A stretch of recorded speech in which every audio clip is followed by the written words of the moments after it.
they say this is the heart of Mother Earth.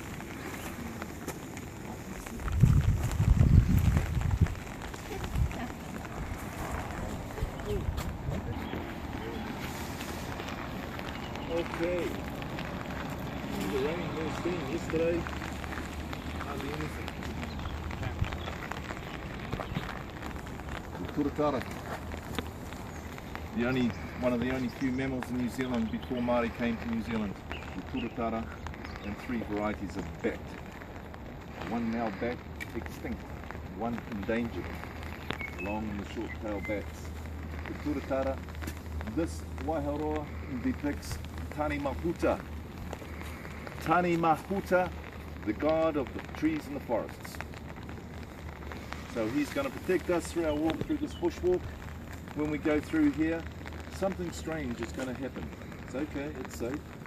Something strange is going to happen. I'm not going to tell you what it is. I'm going to leave it up to you to tell me. Sometimes even 4 times the size of your normal pigeon. And at this time of the year, about 5 to 6 times heavier than your normal pigeon. Okay, because this time of the year they're feeding off the early blossoms and the early berries of fruit trees and other trees. And they get intoxicated sometimes.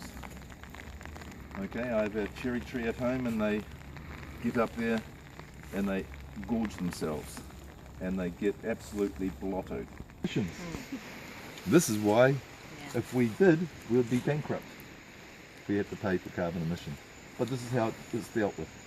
And I'll show you some other things that we benefit from the gas within the trees. Hot water. Around 38 right now, 40 degrees Celsius.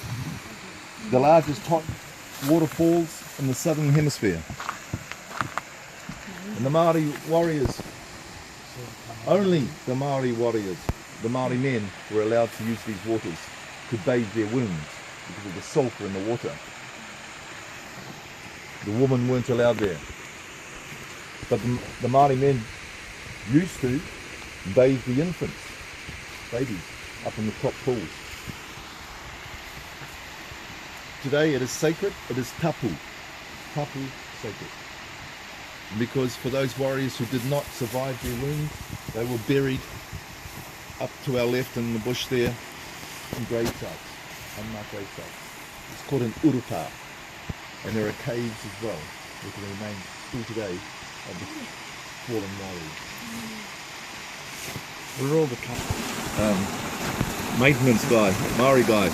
Young fella went down there to get some debris that's floating down.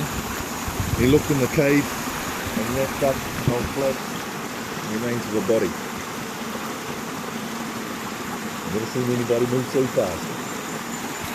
The Maori are very superstitious people. It's like the Aboriginals, very superstitious.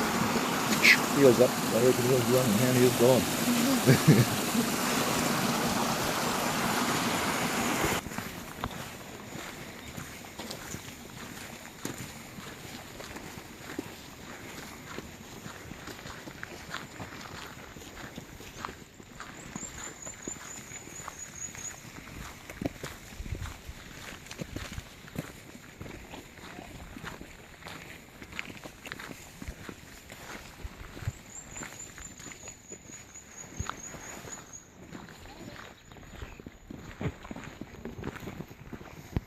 Here, not for a purpose. It's not to ward off the natives. Okay, here at Hell's Gate there have been a number of fires. Not bushfires. These are sulphur fires. The sulphur, the yellow sulphur, will self-ignite at around 120 degrees Celsius. Start exploding. Sulphur used in gunpowder rifles. So you get sulphur crystals. I'm going to.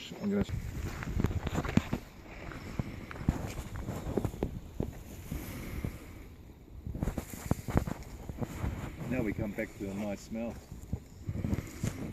out of the bush. It's going to get worse. So I'm going to show you areas where people have walked over barriers and broken the crust, and people have got badly burnt. The more barriers and signs we put up, the more people walk over.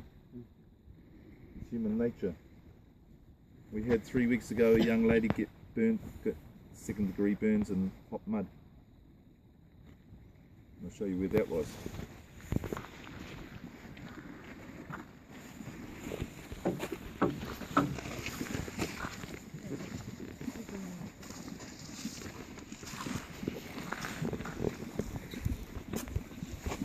The Devil's Cauldron. Hot mud. In the corner, just bubbling hot mud.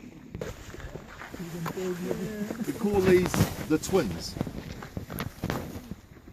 Now the twins, these two little pools, were created by footprints. Someone walked here. Now these were the size of a footprint about 18 months ago. They've broken the surface, the fluids have come out, and now it is cooking. And it is making mud. This is again the material that it can't break down, but mud. It's not as refined as the stuff.